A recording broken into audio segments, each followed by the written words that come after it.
All right, folks, we will get started here in just a minute with the forecast update, just letting a couple more people jump onto the live stream.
All right, everyone, it is currently 8:05. We'll go ahead and get started with this severe weather briefing.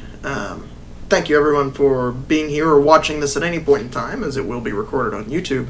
I'm Ethan Stieber with Stieber Weather Forecasting. Let's go over your biggest thing we're going to talk about tonight is the severe weather that has kind of picked up in likelihood for the day tomorrow. So let's dive into that.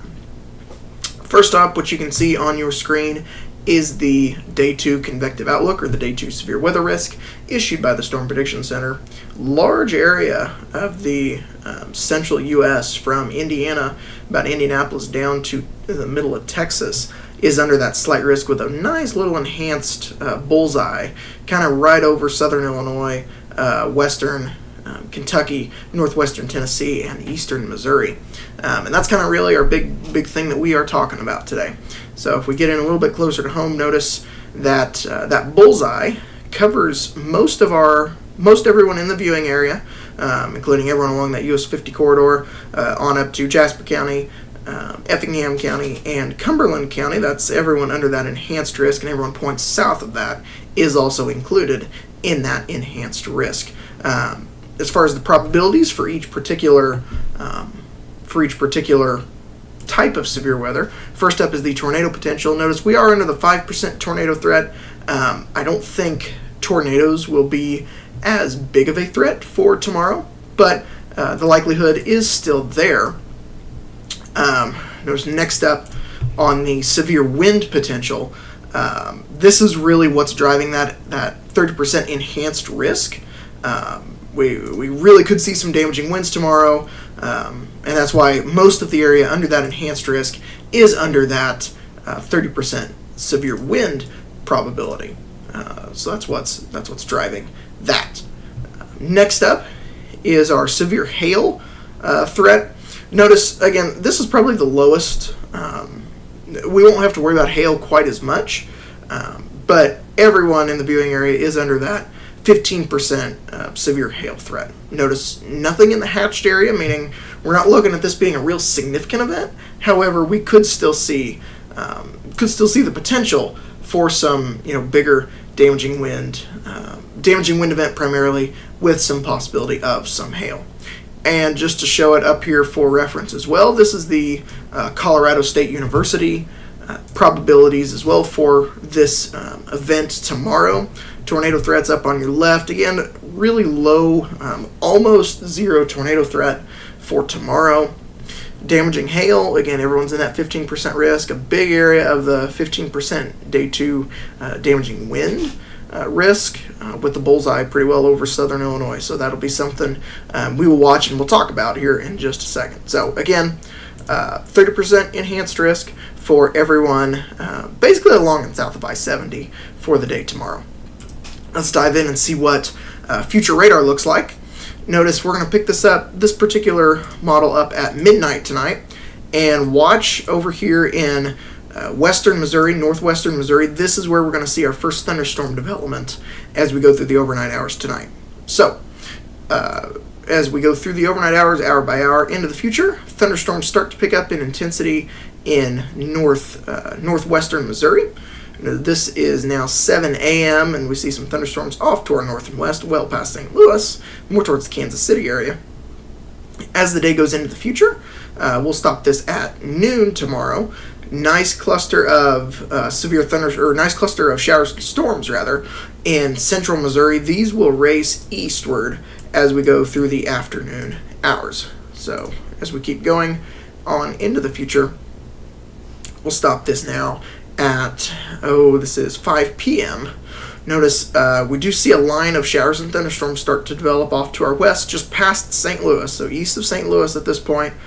This will be our biggest severe weather threat. So I would say the severe weather threat tomorrow will probably range anywhere from about 3 to 4 p.m. On into the evening hours, say probably about 8, 9 o'clock. So anywhere between about that 3 to, we'll just say 10 o'clock, 3 to 10 o'clock time frame is our best chance of seeing some severe weather. We'll keep going into the future here. Again, this is 5 p.m. tomorrow afternoon. By 6, 7 o'clock, those storms have started to move into the area, maybe weakening just slightly on this particular model run as it suggests, but still packing a punch as it moves through the area. So that's 7 o'clock, 8, 9, 10 o'clock. Most of the severe weather at this point is off to our east with just some lingering showers and thunderstorms as we go through the overnight hours. And all of that is off to our east by the time 7 a.m. Morning commute traffic starts for the day on Friday. Here's another look. We'll pick this up at noon now. This is just a different forecast model showing us just a little bit of a different picture, but notice the similarities. By noon, we see a cluster of showers and thunderstorms in central Missouri. This will, again, race off to the east. And if we stop this at 5 p.m., notice it's a little bit slower in its track of the showers and thunderstorms. But by 7 p.m., those storms are off to our west. Here's 8 o'clock, 9 o'clock. These storms look to pack a little bit more of a punch, according to this particular model. So that's why we've got that 30% damaging wind risk. This is 9 p.m. By 10, 11, and by midnight, these storms are well off to our east. Now, if you've followed me for a while or watched some of my videos, you will notice I've pointed out this before.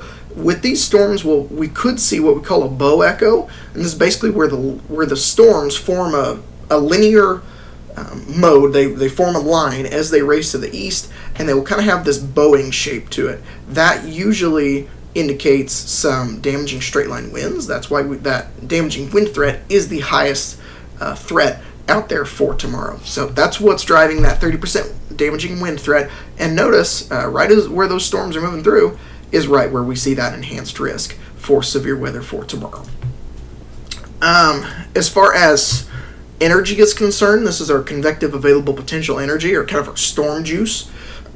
There'll be plenty of it in the area. Notice this is for, this is for 5 p.m. Tomorrow evening, right as those storms are getting ready to move in.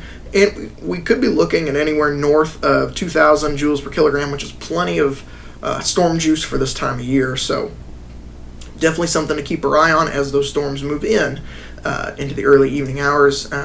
We don't think this will be quite as big of a tornado threat because of this bulk shear and this wind shear. If we want rotating thunderstorms, we need winds going in different directions as we go different levels up in the atmosphere, and we really don't see that as much with this storm.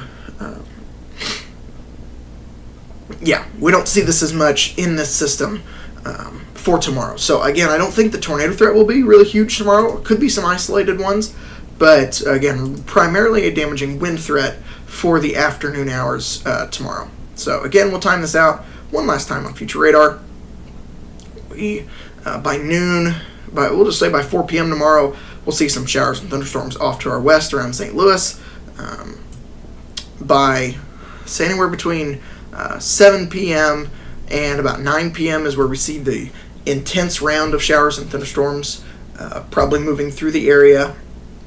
But there could be storms fire up a little bit ahead of this, so that's why our window tomorrow is about 3 p.m. to about 10 p.m. to watch for these showers and thunderstorms. So again, everyone south of I-70 more or less is under that enhanced risk for tomorrow.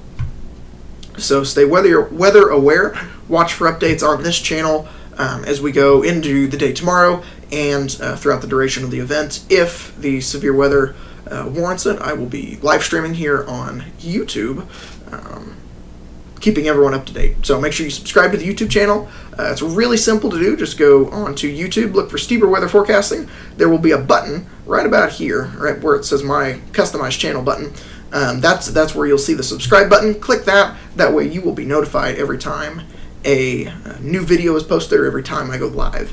So make sure to do that and follow my Stieber Weather Forecasting page on Facebook for all the latest updates.